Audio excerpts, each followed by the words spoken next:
You're tuned in to the Mind of an Entrepreneur show with your host, myself, Sajdah Wendy Muhammad. I am a multi-million-dollar business developer. I have developed business and real estate around the world, and I want to share with you my mental strategies, my technical strategies, and how I made it in the world of business. So I don't teach theory. I tell you about my life and introduce you to people who can also share with you what they've done to become successful. This is a practical show. This ain't a theory show. You don't want to miss it. So stay tuned.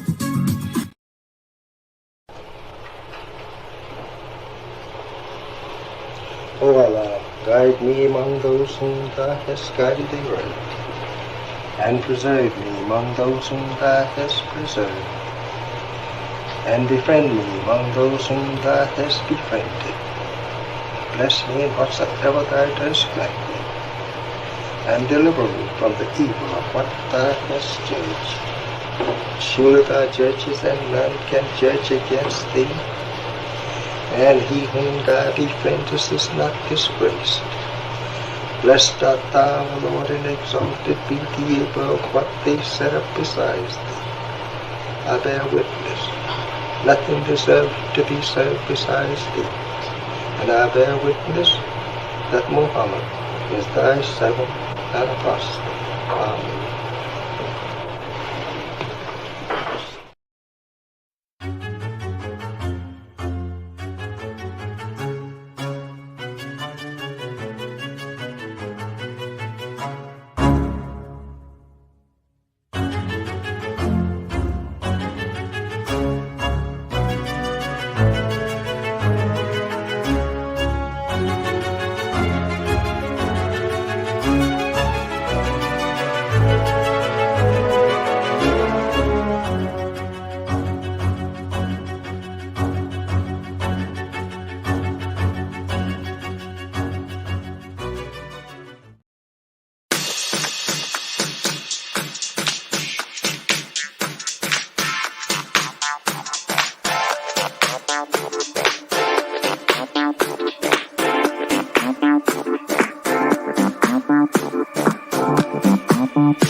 You belong to yourself. You're an independent people, created from the nation of free people. Yes, sir. You don't need to go nowhere but to yourself. Yes, sir. There will be a great separation. Yes, sir. So I said, it is on now. The college is meant to prepare you for your future. that the time dictates that if we don't do something for ourselves as a people, we will be destroyed. And the aim of the enemy right now is to take us out. We have God with us. We have Him as our guide. Yes, sir. We don't have to stand around here and ask the question, what must be done? Yes, sir. Get up and let's go and do something. Yes, sir. We cannot sit down. We cannot lay down.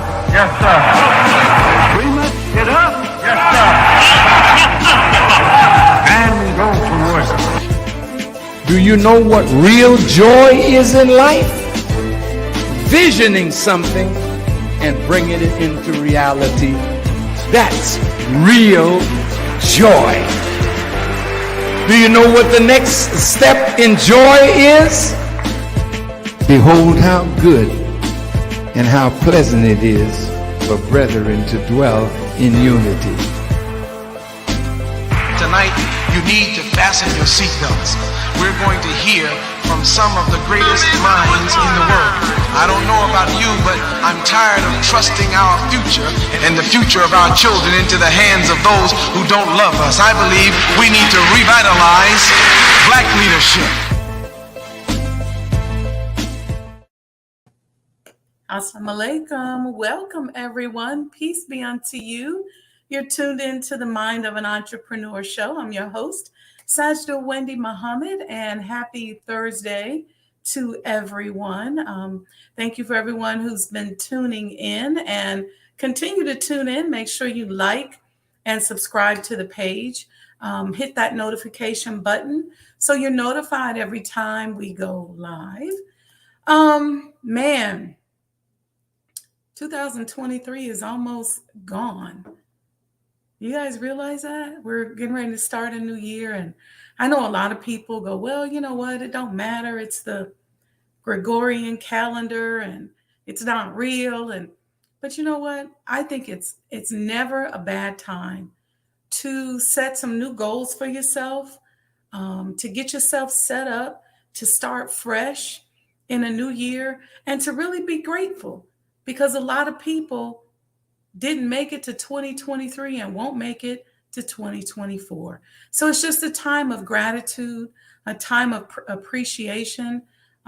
It's a busy time of the year, right? I know for me, it's been busy because you start kind of wrapping up stuff. I got proposals and things like that I'm working on.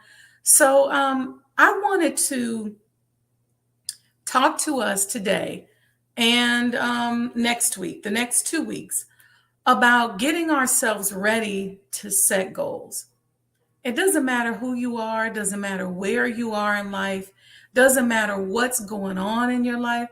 It's never too late to set some goals.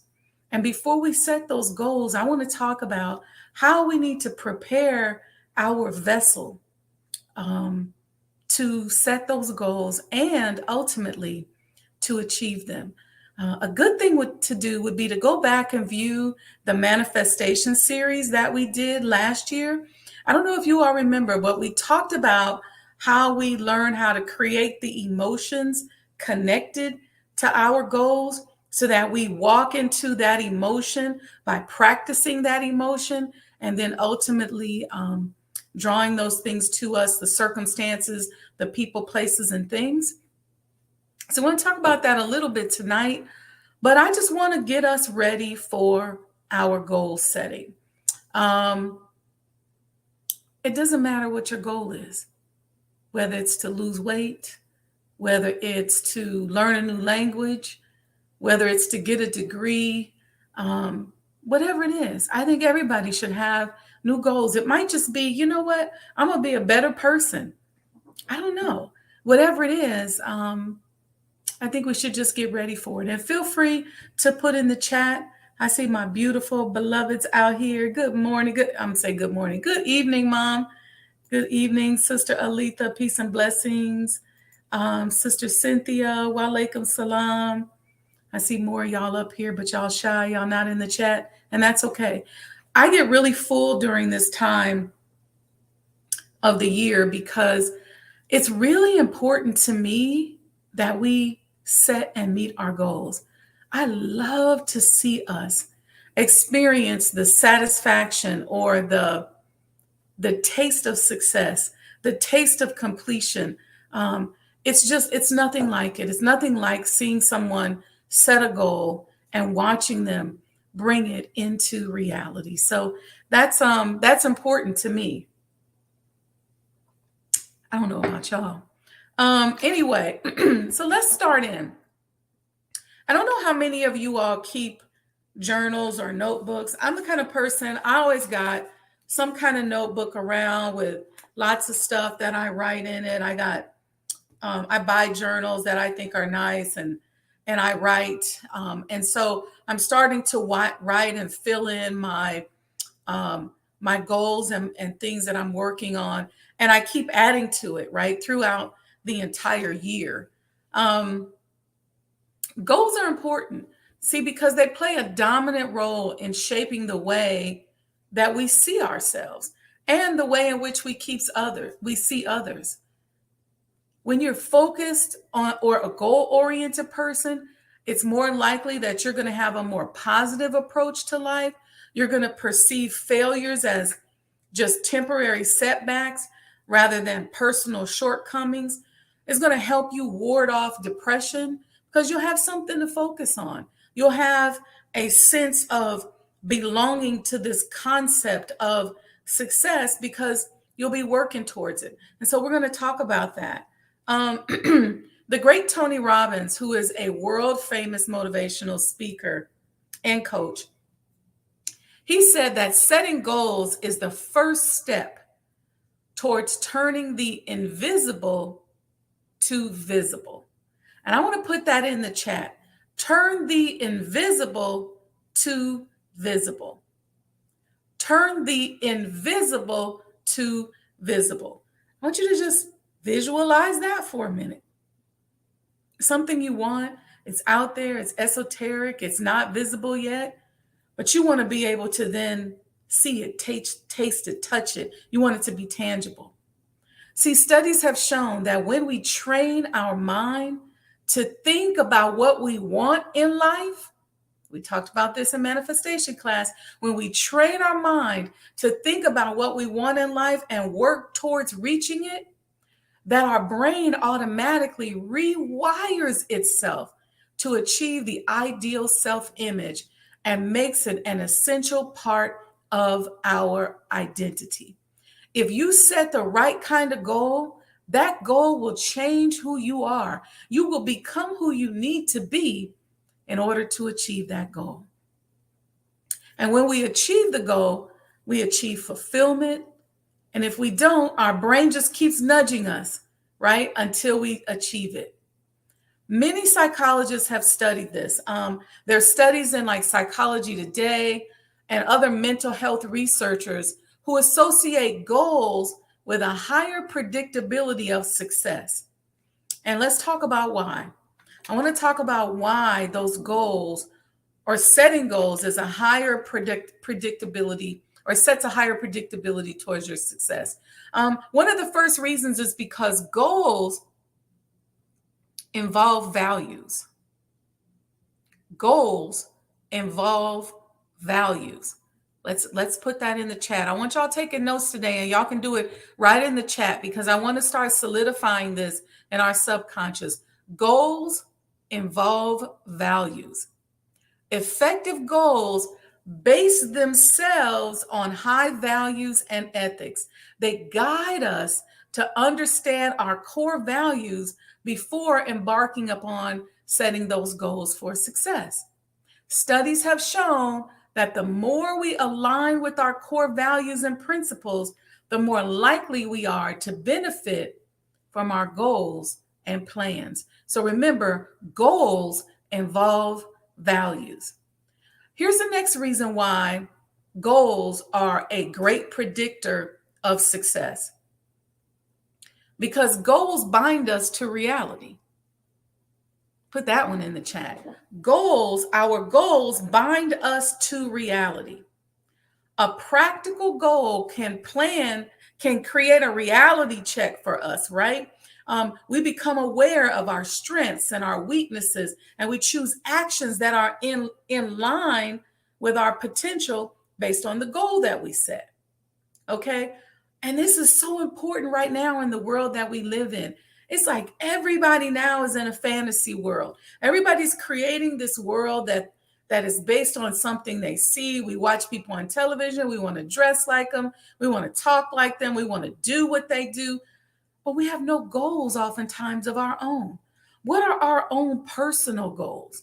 And then if you have your own personal goals, when you're watching someone else's reality, you'll be less likely to be swayed to try to adopt their reality, and you'll be more likely to adopt and develop your own reality. So our goals bind us to reality. Here's the next reason why it's a great predictor of success. Goals call for self-evaluation. Our goals call for or make us self-evaluate. See, successful accomplishment of goals is a clear indicator of our success. And this is why when we're working towards a goal, we can feel successful. And I'm going to give us a technique at the end that I call the cake method that helps us have those little tidbits of success and the breadcrumbs of success that make us want to keep going. We don't need valuation from others once we have achieved the goals we set for ourselves. Somebody asked me just yesterday, they said, you always seem like you don't really care that much about what other people think. I care, but I don't care because I have my own goals and my own assignments, my own divine assignments that I'm just working to hear and work out. And so what I look for more is camaraderie with other gods who are looking for their own path and purpose as well. Not so much people who are going to approve or disapprove of what it is that I'm doing. So that's another one. So let's start with this. Okay. When we're in the dark depths of goal setting, sometimes we get blindsided by everything that we want to achieve. And I'm one of those kind of persons. I'm like, look, reach for the stars. If your goal doesn't make you nervous, if your goal is something that you set and you just don't know how you're going to get there, then you got the right goals. But if your goals are easily attainable, then you might want to stretch yourself a little bit. See, the key thing is, and this is what I like to talk about, stretch beyond your intellectual capacity so that you have to go into that space of revelation where you got to get all the way out there and you got to say, God, it's me and you, because if you ain't got me, then I just ain't got. You want to go to that space because that's the space that's going to change you. That's the space that's going to change how you look, your skin tone, your vibe. That's going to change the environment that you live in. People have a lot of goals that they want to achieve, but they can often prioritize them using the wrong metrics. So let's dig into that a little bit. I see a few people have joined us. I see Nubia Latifa, welcome. Sister Sandra D, welcome. Thank you. Big goals. First thing we want to start with is what? Take a guess. Appreciation or gratitude. First thing we want to start with. If you are a follower and listener of this channel and of my show and some of my theories, you know that I'm all about creating the right energy flow, and I'm all about using gratitude and appreciation. One of the things I use a lot of these notebooks for, that I tell you that I have, all of these different journals, is to create gratitude journals. So let's talk about appreciation. That's the first thing. What we're doing today, this is the Sajdah Wendy Muhammad YouTube channel, and we are preparing ourselves to set goals. So we're not just going to plop down and just write out a bunch of stuff. We're going to get ourselves in the right state of mind before we start working on those goals. We're going to spend these next couple of weeks doing that. First thing, we're going to start with appreciation. See, gratitude or appreciation vibrates at 540 megahertz. And if you ever listen to any kind of binaural beats, if you're at the 540 megahertz vibrational level, you're in that space of appreciation or gratitude. You can achieve it without listening to any vibrational tones, just by being appreciative, being grateful. Okay. And once you learn the feeling and familiarize yourself with that vibration, you could take yourself there on your own. Being grateful falls on the same level as love. And the only vibration higher than that is the vibration of authenticity. You guys can go back and check those shows out. But the vibration of love and the vibration of gratitude is one of the highest vibrational frequencies that we can be at. The more time we spend in gratitude, the more time we spend in love, then the more our body's frequencies raise and the healthier our body becomes. Did you know that? Did you know that low vibrational activities can literally make you sick? So the more we spend at this is why humans are social, because the love, the connection, the interaction with people, it heals us. It keeps us healthy. It raises our vibration levels and allows us to be more creative. You hear about people that are by themselves all the time or in solitary confinement. Those people tend to get depressed, and their low vibration can make them sick. According to Deepak Chopra, I know you guys probably know Deepak Chopra, all of us have experienced the first stage of this type of goal setting that I'm talking about. We have felt grateful that something good has happened to us, often in the context of, say, escaping a threat, like a disease, a diagnosis that turns out to be a false alarm. We get grateful for that. To make this feeling more than a passing moment, though, you need to make the attitude of gratitude more continuous. So that's where we talk about keeping a journal, just being in that space, taking moments throughout the day to just meditate. Okay? To just meditate. That's the first step towards taking us into that vibration of gratitude or appreciation, is to just be grateful, oftentimes for the false alarms, oftentimes for things that we have going on in our life. Let's just be grateful for it. And I don't want you making up problems to say, oh, glad I didn't lose my finger. Oh, glad I don't have a rash. No, I'm talking about things that are really in your vibrational sphere that have happened to you, because what you want to do is you want to play off the energy that's already in your face. All right. That's the first stage. The second stage of getting us to that vibration of appreciation can be a little bit more challenging.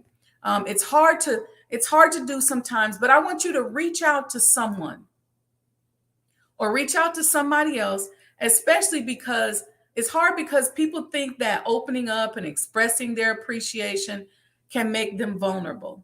It's easier to stay inside of your shell. But when you express gratitude to someone, an emotional bond is formed. And emotional bonding is one of the key traits of truly happy people. Some of the earliest mind-body studies showed how loneliness and isolation, which is the very opposite of bonding with others, has led to decreased health and a higher risk of mortality. They even say that weight gain has a lot to do with the lack of human bonding. Now it's time to reverse our focus and emphasize the positive side of the equation, putting emotional bonding high on our list of self-care. So, even if you don't make it a big point, maybe you're not ready to just start calling people up on a list and saying, I appreciate you. Do it in the moment. If somebody calls you, say, you know what, I appreciate you calling me. If somebody holds the door open, say, you know what, thank you for holding the door for me. Somebody fixes your car, say, you know what, thank you for doing a good job. Somebody waits on you at a restaurant, give them an extra tip. Sometimes I'll just give somebody a big tip or a big compliment, because I want them to experience that high, because I know, guess where that high is coming back? It's coming right back here. So I'm doing this. Even if I was like, oh, okay, I didn't spend that much on my dinner, and I thought I was going to spend $100 and I only spent 30. I don't just go, okay, hey, if the service was good, I tip. I share with people how I appreciate them. I thank people. And so you want to make that a part of your lifestyle. You all know that here on the show, I'm part of me showing my gratitude just for who I am and for the ability to reach my own goals. I want to help you all. I want to give. I want to let each and every one of you know how grateful I am for your continued support. Each and every one of you who are always in the chat. Each and every one of you who give on Cash App, who say, hey, let me give $5, $10. I appreciate that. And every $1, every $5, every $10 or more that comes in, I stop and I thank Allah for you, because it's important for me to stay in that vibrational flow.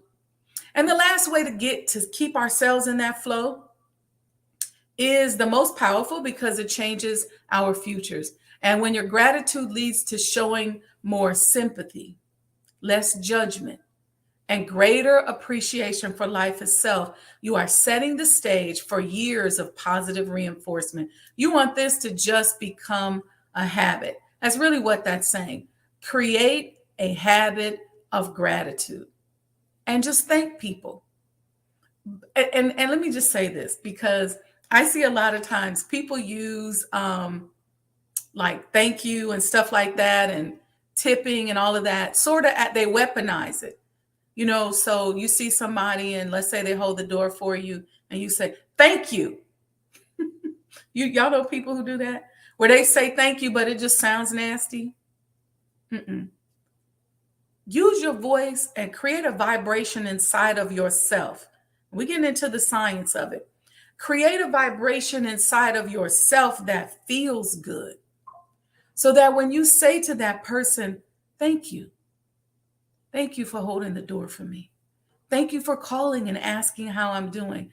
Thank you for loving me. Thank you for supporting me. Thank you for watching my podcast. Say it and conjure up the vibration of love inside of yourself, so that your cells benefit from what you are striving to give to somebody else. Okay, so that's the first step. Gratitude and appreciation. Okay, when we get ready to set these goals. The next thing is that our goals have to have power. Type the word power in the chat. Our goals must have power. And you have to decide which goals align with your most powerful state of being. And so that's why I'm always telling you, practice a certain emotional state. So when you thank somebody, when you are grateful for somebody, even if you think about them or even if you talk to them, feel it inside of yourself. Feel it right up in here. Feel that love and then say thank you.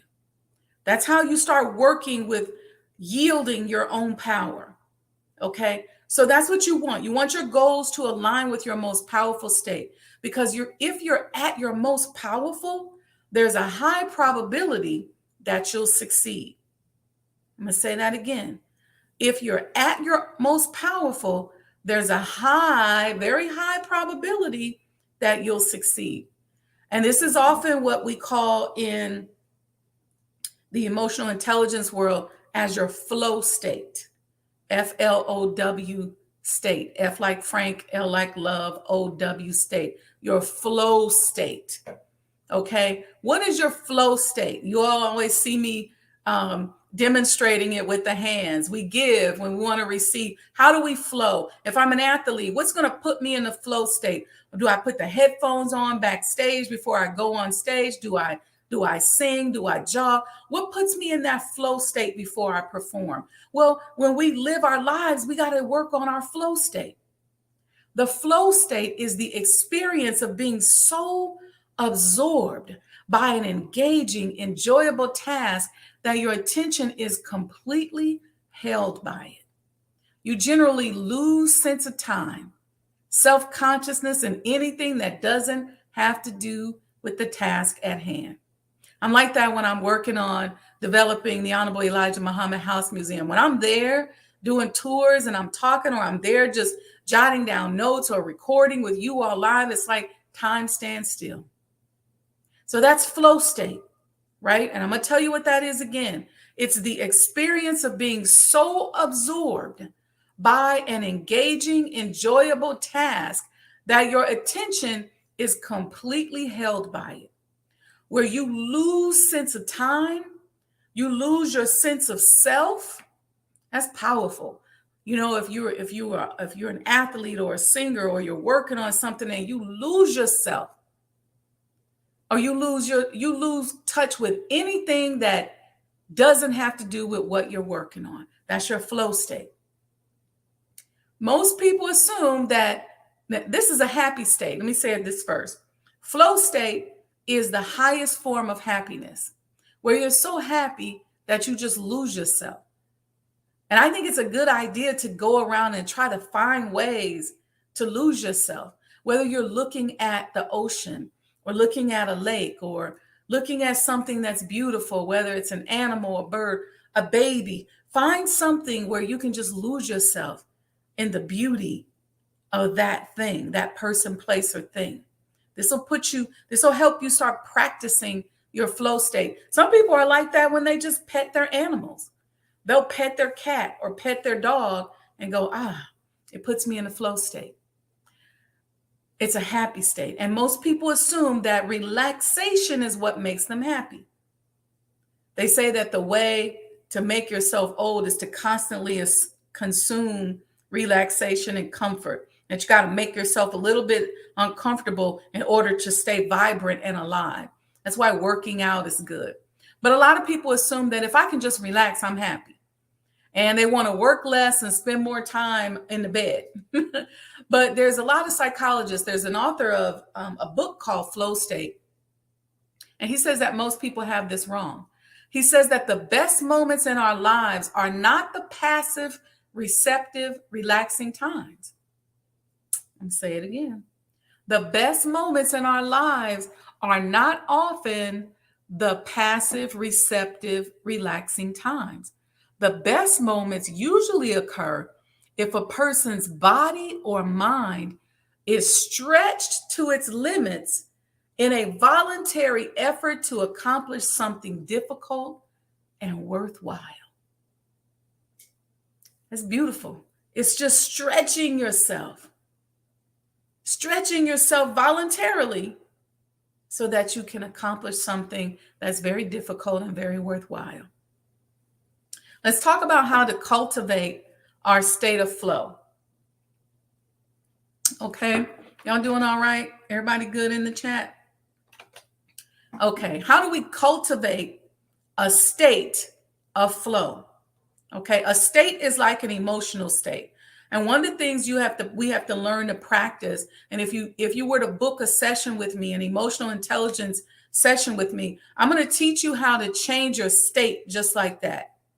Because that's important, because we're bombarded by emotional stimuli every single day. Somebody will call you and do something or say something that just gets on your nerve. You got to be able to pop yourself back into your flow state at will, right? If you're about to perform, how do you get yourself in that state of mind? You want to be able to get yourself in that state of mind on a day-to-day basis. So how do we cultivate our flow state? And here are a few key reasons that we need to know in order to consciously cultivate our state. What is our flow state? It's a state, again, of intense or immense concentration. It's when you'll often get a lot done and produce a higher quality result. It's while you're in your flow state. Sometimes you can be cleaning up and you just get in a groove. You get in a flow. And next thing you know, you're done and everything looks so beautiful. It's flow state. It creates a powerful sense of clarity. It's a sense of clarity that is so clear that you lose your awareness of the clarity. I'm going to say that again. It's a sense of clarity that is so clear that you will lose your awareness of the clarity. You know exactly what needs to be done without needing to even think about it. You're just flowing. Being in flow removes your normal mental obstacles. So those things that are worrying you, those things that you're afraid of, it dissipates, it disappears. And that's when we're at our most creative. That's when we want to learn how to put ourselves in that kind of state. Stress, worry, lack of concentration, self-doubt, all of that disappears during a flow state. It's an intrinsically ecstatic state of being. It's like being high. It's a high. Okay. Just being in the moment, facing a worthwhile challenge can be highly pleasurable. Okay. That's why. Now here's how. You can't force it. Okay. It comes naturally when certain conditions are met. And right now it's going to seem very mechanical, but I want you to practice it. The challenge or task, it can't be too easy. Okay, it's got to be something that's a little bit of a challenge.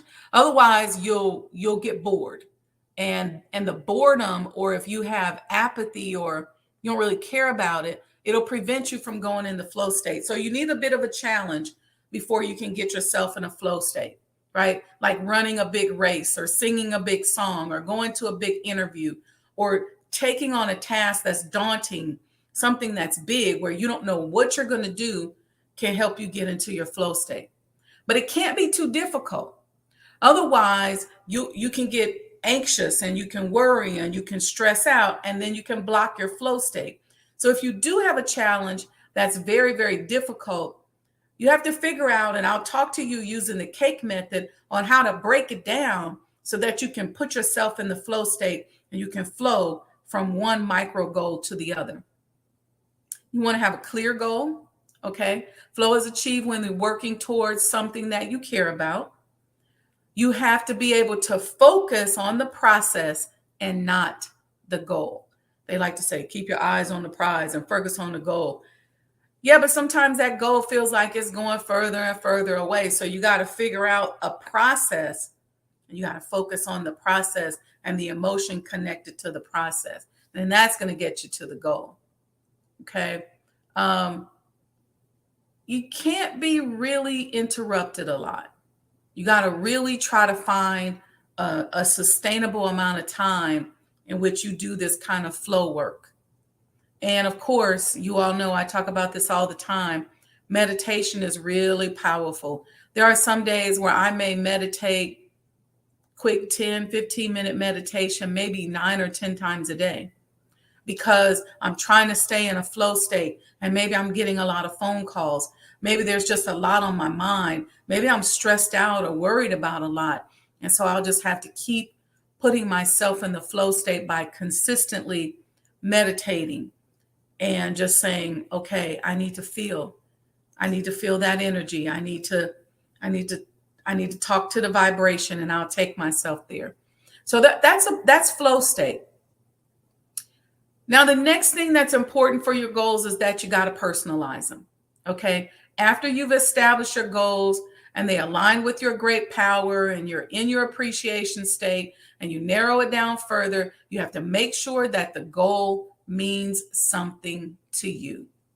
You got to make it personal. You got to have a personal why, a personal desire. It could just be because I want to do it. That's how personal it is.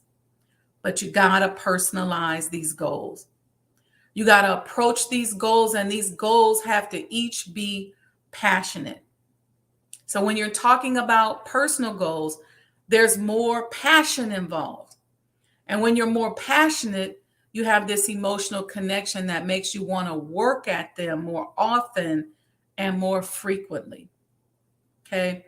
And then you have to be persistent, and you have to be consistent. One thing you all know about me, I am very consistent. So you have to be consistent and persistent.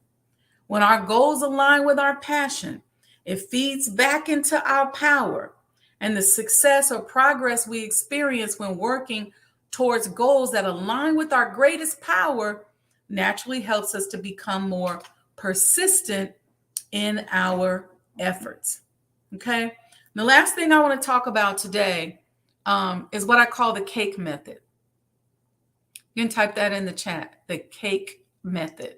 And while I'm talking about the cake method, if you have any questions, put those in the chat as well. But the cake method is like this. Let's say you have a goal, okay? And the cake, a whole cake, represents your goal, okay? And a lot of people say, let's say that goal is, I want to be a millionaire. Or let's say that goal is, I want to rent an office space. And the office space is $2,500 a month. Anything. Think of a goal. The goal is the cake. So sometimes when you think about where you are now, that goal of being a millionaire, that $2,500 a month rent in your retail space or whatever it is, becomes so daunting that when you're using your affirmations and you're doing all these things that you think are going to get you there, they're pushing you further and further away because your subconscious mind is going, girl, you know you ain't got $1 million. Boy, you know you ain't got no $2,500. Your subconscious mind is talking smack because somehow it's being programmed by something outside of you to say, you ain't going to make it. So what you want to do is you want to take that cake and you want to divide it up and cut it up into small slices. Small slices or even small chunks. And you're going to, because you wouldn't eat the cake all at once. You eat the cake bite by bite by bite. So what I would have you do if you're in a session with me, we're going to take that big goal. You may say, I want to have my office open by December of next year. Or you may say, I want to have my new product out and patented by June. Whatever that goal is. And you got to be honest with yourself. You got a lot of naysayers and things like that around you. So you just might not get there. And you say, well, you know what? I'm going to book a session with Sister Sajdah and have her help me. We're going to start on this cake method. And we're going to take your big goal and we're going to divide it up into bite-sized pieces.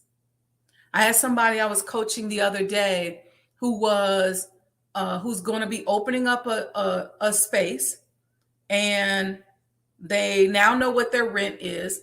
They're providing services. And so we took and broke down that rent and figured out how many services she had to provide a day, or a day, a week, a month, in order to make her rent. And even though the number seemed huge, the rent was something like $9,000. But when we broke it down, we realized she only has to do 2 services a day in order to make that rent based on the services and the pricing. And she said, oh, I can do that. I say, yeah, it's 2 a day. And your service is in a mall. You're open 12 hours a day. If you ain't doing 2 services a day in a business that's open 12 hours a day, then you probably shouldn't be in business. So it's about, how do I get myself so I can put this together in bite-sized chunks? And so each day I'm feeling successful. I'm tasting success. I'm tasting completion each day. So I go, today, all I need is two services and I'll be able to make my rent. I said, we can take and look at all your monthly expenses, and all your monthly expenses might come up to 4 or 5 services a day.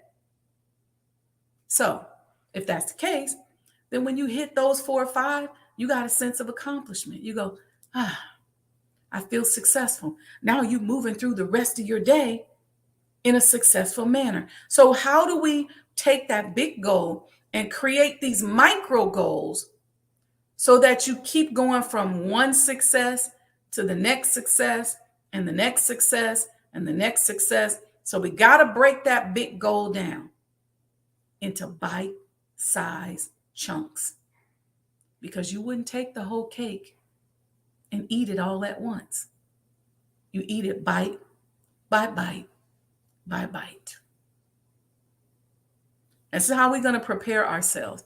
So next week, we're going to come back and we're going to continue our conversation on preparing ourselves to work on these goals. And I haven't decided if I'm going to do a New Year's Eve goal setting party again. We had a great time when we did that. I like to do those in person, though. So I'm playing around with the idea of doing like a combination of in person and live. So I'll let you all know. I got to decide soon because we only got a couple of weeks, but it'll work out. We'll figure it out. Okay, family. So this was short because I wanted to give you a lot to think about. Start like this. Start with creating flow state inside of yourself. Start with creating flow state. How do you do that? Sister Nubia Latifa just said to me, "Ooh, yes, I remember being at the last one." So you know what I feel? I feel gratitude. I feel grateful that she was at the last one and that she just acknowledged it here in the chat. What did that do? That created a vibration inside of me that I want to extend to her. But guess what? I got to conjure up the vibration before I give it to her. Same thing goes with negative stuff. So you can't wish bad on somebody else without creating that energy inside of yourself. So let's start with staying in flow state. Let's start by wishing goodness on people. Sometimes I'll look at a show, maybe it's the news, where they're talking about some hot topics or something. And each time they put a story up, I'll pray for the person they're talking about. I'll say, "Oh, may Allah bless them to win that Grammy." And I'll just kind of go into prayer for them and go into a flow state for them. And what does that do? That puts my cellular structure on alert. It says, "Hey, yoo-hoo, everybody. We got something we're trying to do. We're in flow state. So we got to heal. We got to get it together. We got to conjure up some energies." But sometimes I'll do that for like an entire hour. And I'll just listen. Or I'll go on to social media and I'll look at people and their posts and I'll pray for each person. I might do it for just 10 minutes. Just scroll for 10 minutes. And each person I scroll past, I say, let me just pray for them. Let me be grateful for them. Anybody that I coach, I stop for a minute before and after the session to pray for the success of that person, because what is that doing? It's changing my own DNA so that Allah will bless me with healing as well, because I'm creating that condition within my own self. So, walaikum salam, Brother Victor. Thank you for joining us. So that is how we're going to spend this week. This is our homework, putting ourselves in this flow. And I want you all to come back next week and let me know how it felt, what kind of energy you felt inside of you, and how it changed maybe even your own goals and your own levels of accomplishment. So let's do that. That's our homework. Okay, let's get in the state. Let's flow. All right, family. So with that, please, you see going across the bottom, ways to donate to support the completion of the Honorable Elijah Muhammad House. Like I said, any and everybody, whether you send me $5, $10, $50, $500, $1,000, let's say it's 100,000. I'm waiting on that sponsor. I pray for you. If I see it come across my Cash App, there are some people who just send $1. Some people who just send $10 or $50. And I say a prayer for that person, because them sending that to me, I take that energy in, I create that flow state inside of myself, and I send it back out. Because what do you want? You want money, good homes, friendships, and all walks of life to just flow to you and through you.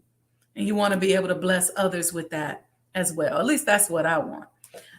So anyway, and if you go to sajdahhouse.com and you decide to purchase anything, use the discount code SD24 to get 24% off. Or you can just go straight to Cash App, Sajdah Enterprises, $ Sajdah Enterprises, and practice your flow state. Put some chip on that dip. Or if you just need other ways to donate, I should have put this on here, but you can just support sajdahhouse.com. And that's going to tell you the Cash App, the Zelle. It's going to talk about sponsorship opportunities that you can get a sponsorship package, and I'll send that to you. But we just want to give and we want to flow. And so I try to, this week I was giving in a lot of different ways because I'm working on a lot of things and I wanted a lot of things. I was asking Allah for a lot of things to happen. And so I was just getting and staying in my flow state so that I can be the vessel and be the conduit and be prepared for him to wink and nod on what I, in fact, am asking for. So when we're in need, we have to learn how to give. So, all right, family, with that, tune in Saturday. Saturday is our last episode in the series of the proper handling of people. We're going to be going over chapter 15. Okay. I want you to come with your questions, anything you want to review. Let's make sure we make it a robust and fruitful last day for that series. And then we're going to go from there. But I want to answer your questions on the proper handling as well. Okay. So, all right, family, please support. You got the Cash App. You got the website. I love you all. I thank each and every one of you. And something in the energy of the room tonight is just telling me that we just need to know that we matter. And so I want each and every one of you, if you're listening, if this applies to you, fine. If it doesn't, if it applies to you, that's fine. If it doesn't, I appreciate you for listening. But the energy of the room is just telling me that we need to know that we matter. And we need to know that we're important. And oftentimes we go through phases in our life where we just don't feel like we matter. Everybody's so busy. Everybody's got so much going on. That's why it's important to have your own personal goals and your own things that you're working on. Because when you do that, you can make yourself matter. You can matter because you got to get up every day and meet that goal or whatever it is. And it matters when you're loving to someone and when you're nice to someone and when you care for someone. Now you start turning water into wine. But I just wanted to say, because I feel the energy that you all need to know that you do matter and you are important and your opinions matter. What you think is important, how you feel is important. And I would just say to you to acknowledge the importance of what someone else is saying and thinking and create the vibration. Maybe the person that you want, the person you are looking to is not, and the person you're looking to is not going to listen to you. And maybe they don't think you're important, but you can make sure that someone else feels important because that's going to come back to you. So let's not make gods out of people. Let's remember that there is no God but Allah. When we get scared, remember there is no God but Allah. When we get worried, remember there is no God but Allah. When we want love, remember there is no God but Allah. When we want attention, remember there is no God but Allah. Let's give him attention. Let's cultivate our relationship with God. And let's cultivate our relationship with one another. All right. Okay, family. Assalamu alaikum.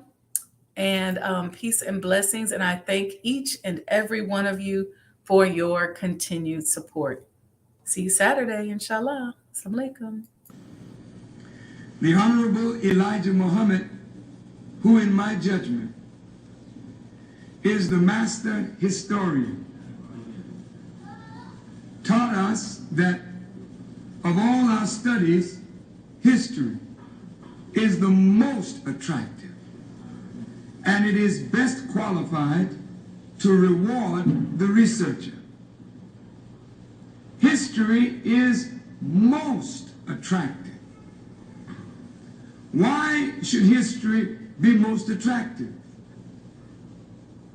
Because history is the recorded time of the human family in its struggle to overcome obstacles. There is no life that is without struggle.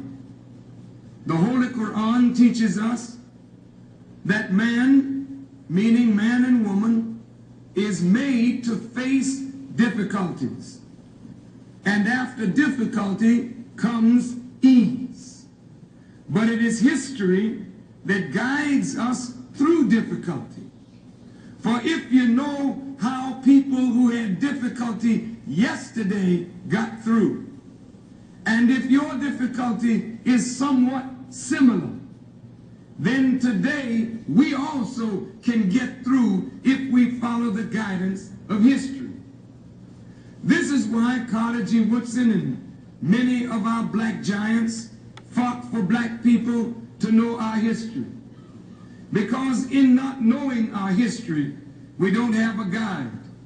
And without a guide, we are lost. No wonder the Bible